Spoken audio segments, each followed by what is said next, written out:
use this.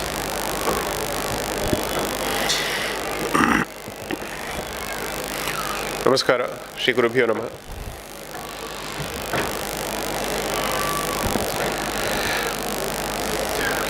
I've been asked to speak on the subject of the individual and collective role in the establishment of Ramarajya. In fact, before getting onto the stage, I was asking scholar Sri Poornaprajna ji, why is it Ramarajya and not Dharmarajya? To which he said, in fact, he educated me on the fact that Rama is seen as the embodiment or personification of Dharma, just as Gangaji is seen as the liquid personification of Dharma. Usually as a lawyer, one of the things we are expected to do is to understand the meaning of words and try and see how do you make sense of the layers underneath. So if I'm asked to speak on the individual and collective role in the establishment of Ramarajya, the assumption therefore is we are currently not living in Ramarajya. The next question that needs to be asked is,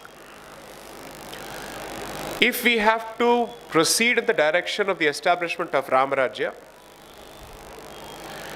is the marg or the path towards it clear or not? So let me first identify the challenges in the establishment of Ramarajya and from there move towards what is it that we can do at an individual level and a collective level. When I first started writing the book in 2020, I started on Vijayadashmi 2020, October 12th in fact. And I concluded the first draft of the book on Sri Ramanavami in 2021. I think it was 9th of April 2021. It took me about 6 months and 15 days to finish the first book. And usually that's my window between Vijayadashmi to Ramanavami is when I try and finish a book. What I realized is, even if the collective will of the society of Bharat wants to establish Ramarajya, the constitution of Bharat may come in the way of the establishment of Ramarajya. Does this mean that the constitution has pitted itself against the Bharatiya civilization, Dharma and the concept of Ramarajya?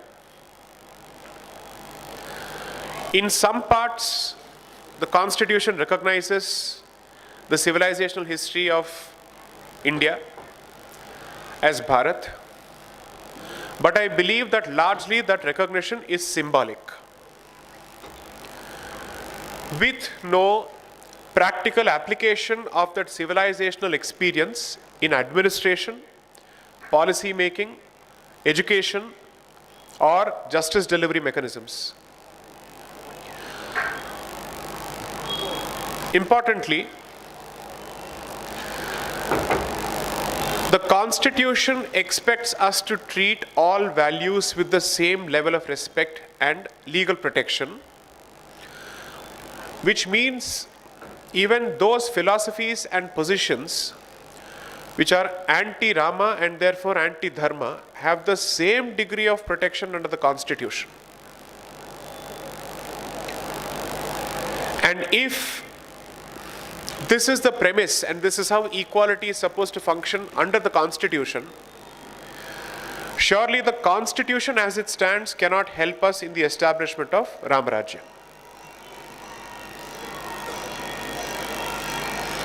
If the Constitution were indeed pro-Ramarajya,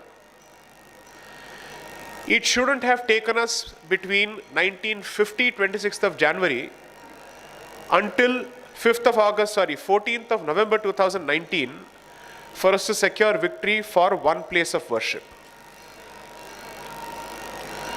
No constitution that is pro-Dharma and pro-Rama would have expected us to prove that this was the birthplace of Sri Rama. So in my view, the starkest example as to how this document may not be conducive to the establishment of Rajya is in its actual expression of agnosticism, in his existence, in his divinity, and his history.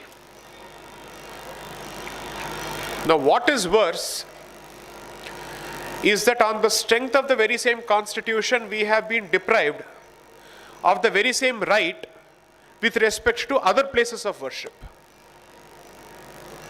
So not only did we have to fight close to a 400-year battle to secure one place of worship, out of which close to 70 years or more was spent in fighting it before the courts of Bharat, which is supposed to be a civilizational cradle for the Bharatiya civilization, before the courts of Bharat, before the highest court of the land itself. Under the strength of the constitution, or on the strength of this constitution, we have even passed laws which prevent us from reclaiming other places of worship. So how is this constitution pro-establishment of Rajya? 3,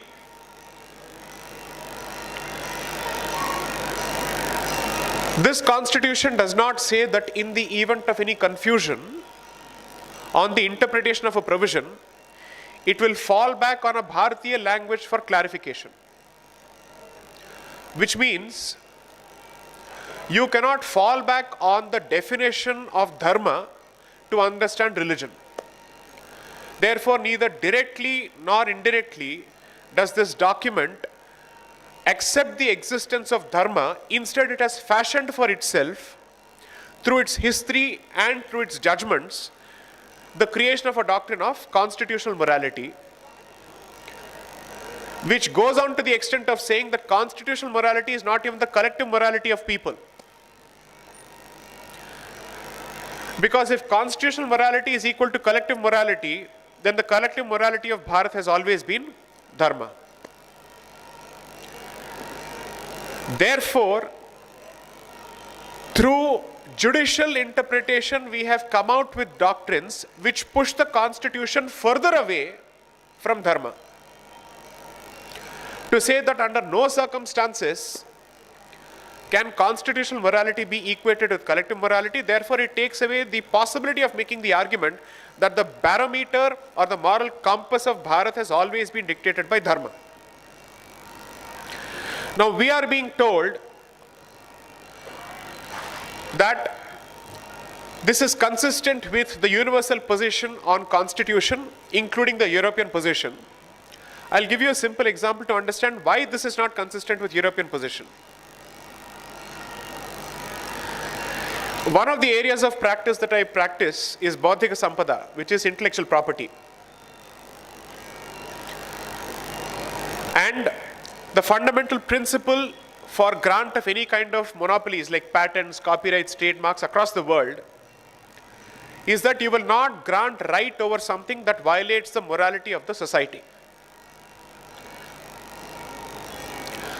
When the question of morality was raised in the European Patent Office for the grant of a patent in Europe, the question was whether this invention goes against European morality, and therefore the question was what amounts to European morality. So they went back to the civilization of Europe.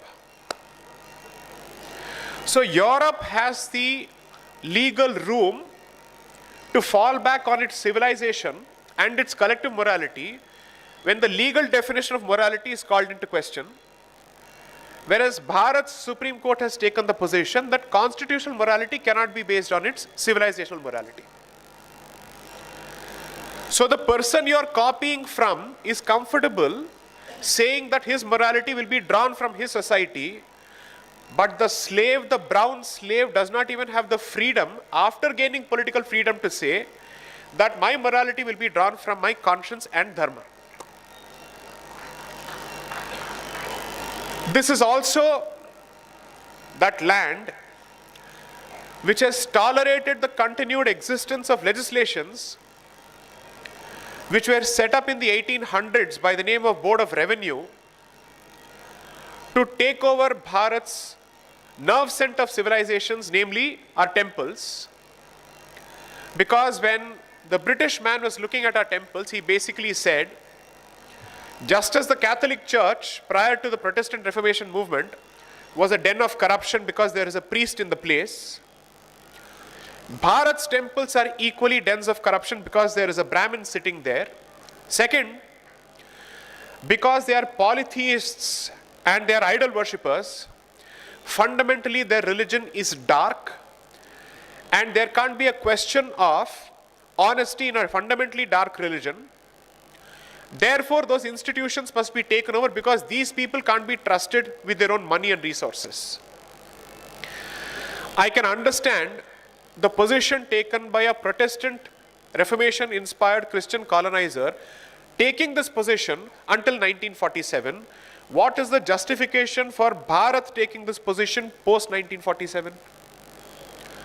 The only justification could be that independent Bharat, so-called Swatantra Bharat or Swarajya Bharat, also believes in the very same position taken by the colonizer with respect to its own temples and its guardians.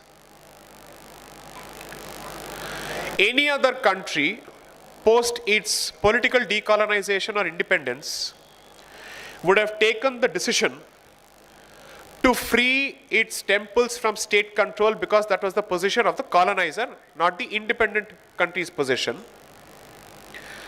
What is worse is that this country takes the position that it's a secular state and still justifies citing secularism as to how it can continue to control the institutions of only the majority community.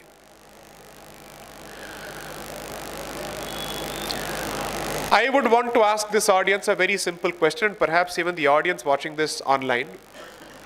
Is it possible to establish Ramarajya politically or otherwise while our temples are under state control? Yes or no?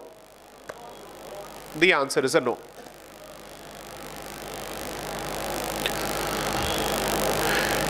Why is it not possible for us to conduct a referendum on this issue,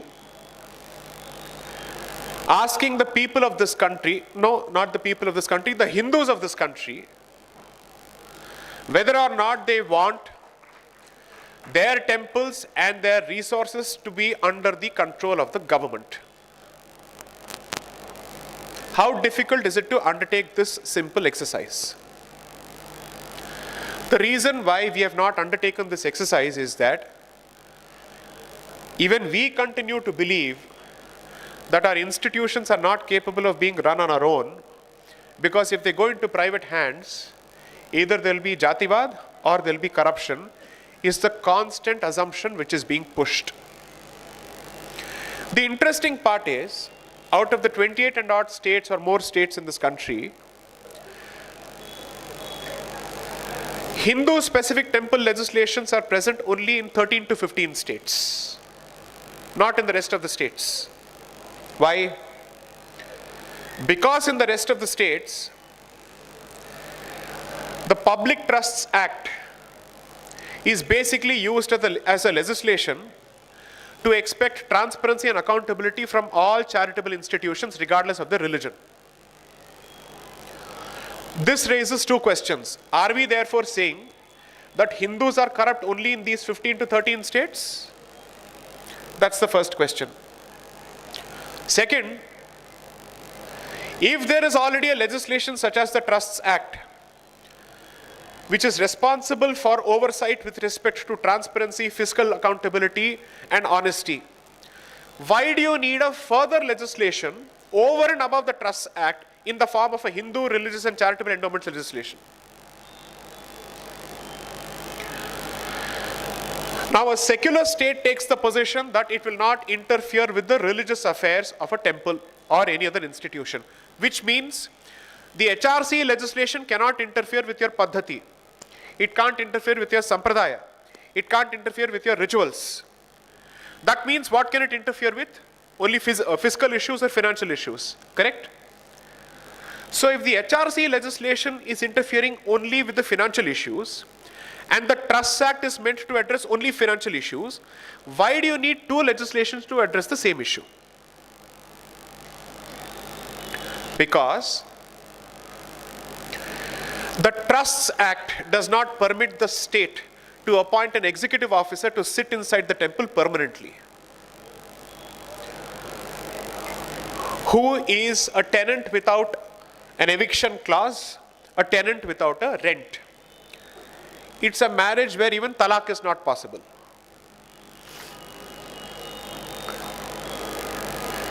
Therefore, it proves the point that we have been making for quite some time, that the HRC legislation was devised by the British man to ensure that a representative of the state is permanently sitting inside the temple. Now, which doctrine of constitutional morality permits this position to continue post 26th of January 1950 is the question we should ask.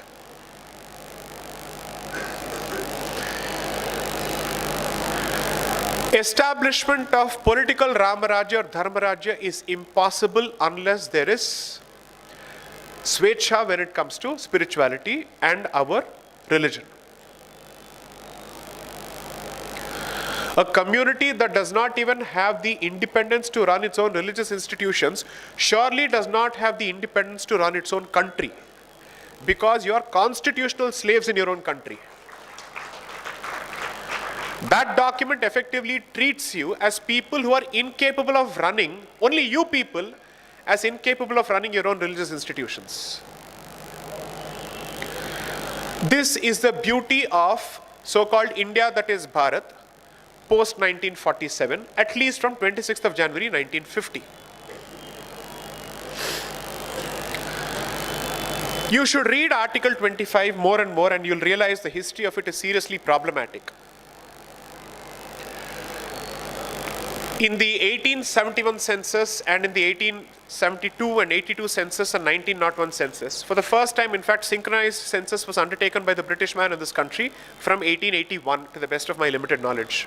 Synchronized census means not a particular state but across the country. A single exercise which is countrywide. In the early 1900s and late 1880s or 1890s, it was revealed that those communities which are non-Hindu, specifically the second largest majority, not the minority, the second largest majority in this country, has 80 castes within their community. 80 castes, 80.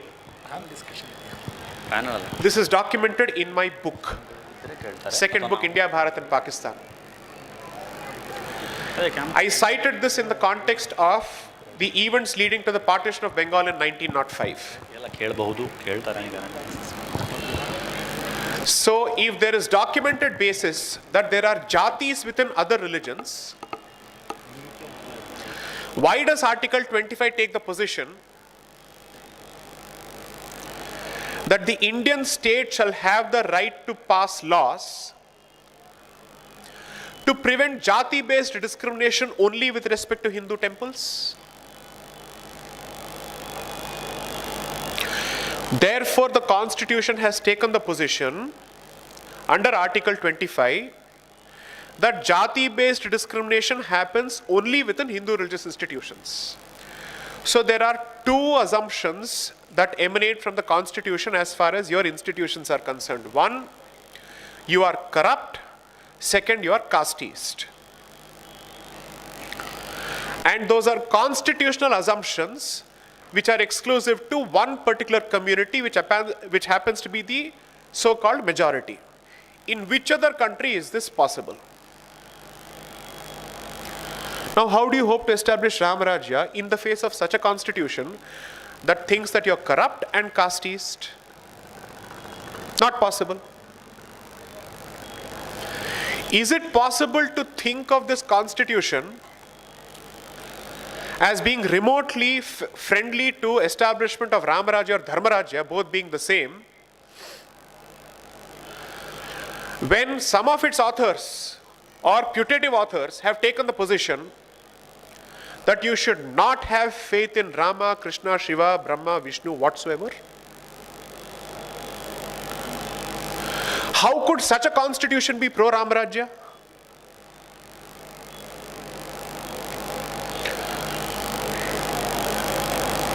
If one of the chief architects effectively was of the opinion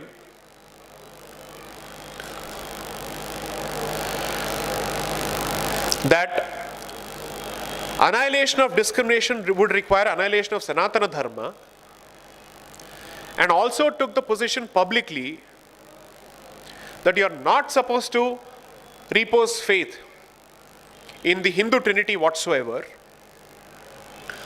can that constitution help you move towards Ramarajya?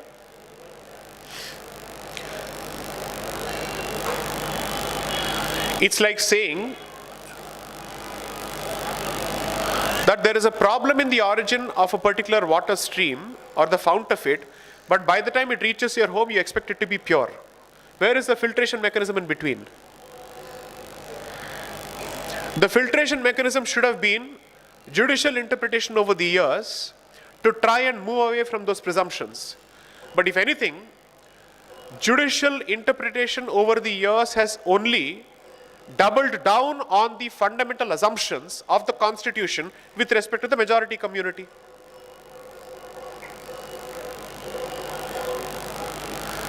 So here's my suggestion. If you are serious about establishment of Ramarajya and therefore Dharmarajya, ensure that dharmic institutions are free to perform their duties without the fetters of the state. I am not saying that the state should not have any right to look at what we do. No, it can and it must. I am not saying if there is corruption, the state cannot step in. I am only saying the state's limited role must be to come, perform a limited surgery and get out. Not stay here for eternity. And it must exercise this power not just with us. It must exercise this power across the board. Second, if the state is preventing us, or the founding document is preventing us, or a document citing the founding document is preventing us from reclaiming our dharmic institutions, then surely dharma is not free in this land, and its freedom is less than the freedom of other faith systems.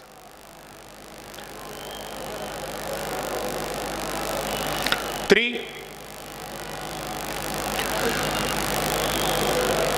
the proof of a community's existence is its presence.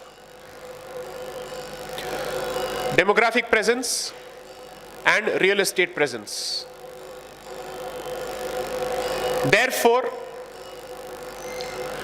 if a state citing the constitution is actively alienating the resources and the properties belonging to the Hindu community, then it is stripping away the economic freedom of the community to do what it is allowed to under the constitution.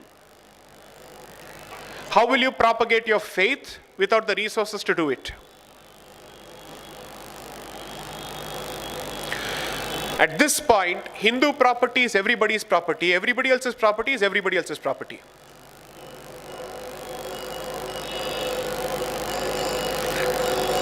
So the relationship between the Indian state and the Hindu civilization is extremely lopsided, which is unfortunately bound by a document which doesn't seem to create a level playing field. It is meant to create a level playing field, but it does not. In fact, it has created a level playing field for the oppressor and the oppressed.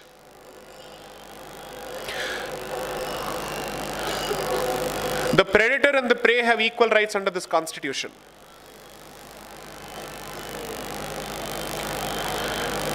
So, how do you convert this into collective and individual responsibilities?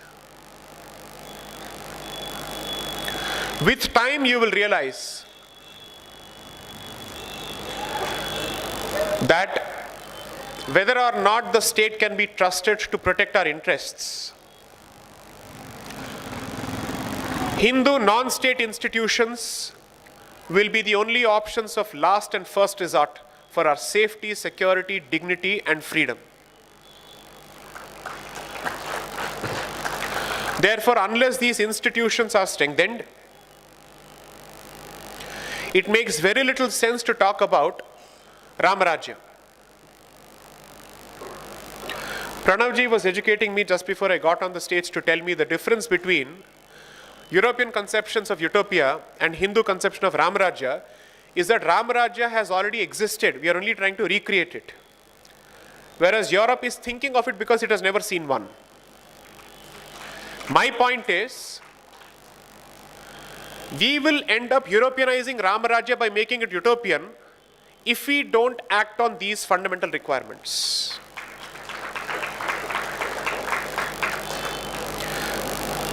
It is a pipe dream, it is wishful thinking, as long as these fundamental requirements are not addressed. Non-dharmic expansionism is being constitutionally protected and judicially protected. Basic dharmic survival is constantly under question. This is not a level playing field. It worsens our situation because at least under the British man I could openly rebel. I can't do this under the Indian state because I'll be given a different brand altogether. And I don't want to because this is my homeland. And post-independence, the entire hope was that the second-class treatment that was meted out to us from 712 CE until 1947 would change. That we would no more be dhimmis, legally or otherwise. Now, whether we are constitutional dhimmis, I will leave it for the audience to decide on their own. I will not answer that question. 3, therefore, what is the role of members of the community? Do not abandon your institutions. Don't talk when you can support. And don't run away when you're expected to talk. When your institutions are at loggerheads with the state, and the state is finding a way to divide or weaken or dilute, stand by your institutions, materially and otherwise. I have been discussing some of these issues at least since September 2016 publicly, although I have discussed this privately much before. So here are a few bitter pills based on what I've learned. We are the worst when it comes to contributing materially to our causes. I don't need any philanthropy or charity to do what I do because I do this only 10% of the time. The rest of the 90% is busy making Lakshmi ji as a practicing lawyer.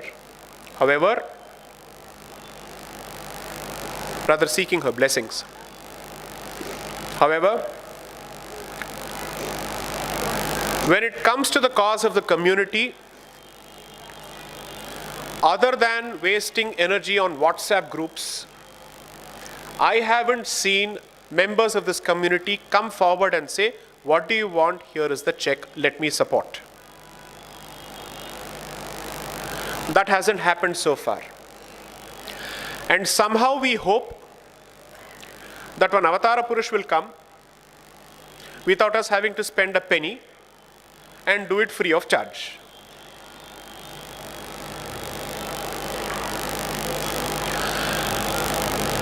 Whereas the fundamental belief is that Dharma requires Artha for its sustenance, for its protection from within and outside. Because without Artha, you can't cultivate people who can speak for you in the political arena and other places. And proof of that are recent legislative developments in this state, and I'll leave it to you.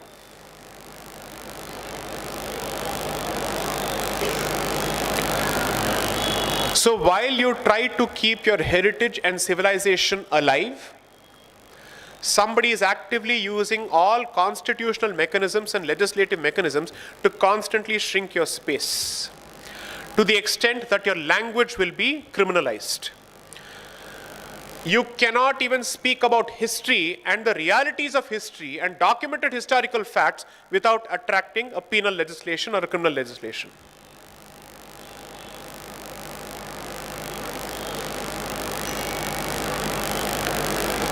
So my humble suggestion to members of this audience and people watching it,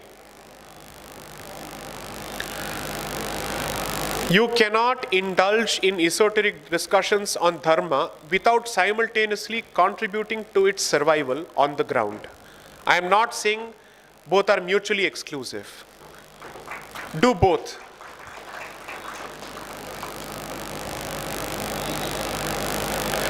Respect the people who are fighting for you.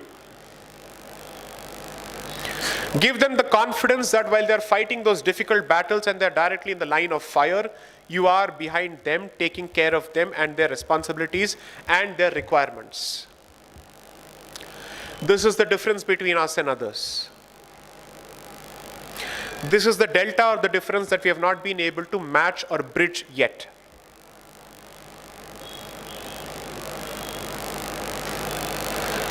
The test of dharmic strength and its survival is not just the ability of dharma to occupy positions of power. It lies especially in its ability to use its non-state institutions to get the job done when the positions of power are occupied by those who are not friends of dharma.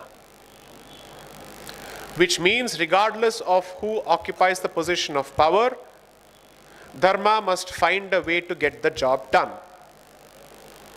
That doesn't mean give up on political power. It just means that make sure that your institutions are robust and strong and independent enough to negotiate with the state to protect your space and your rights.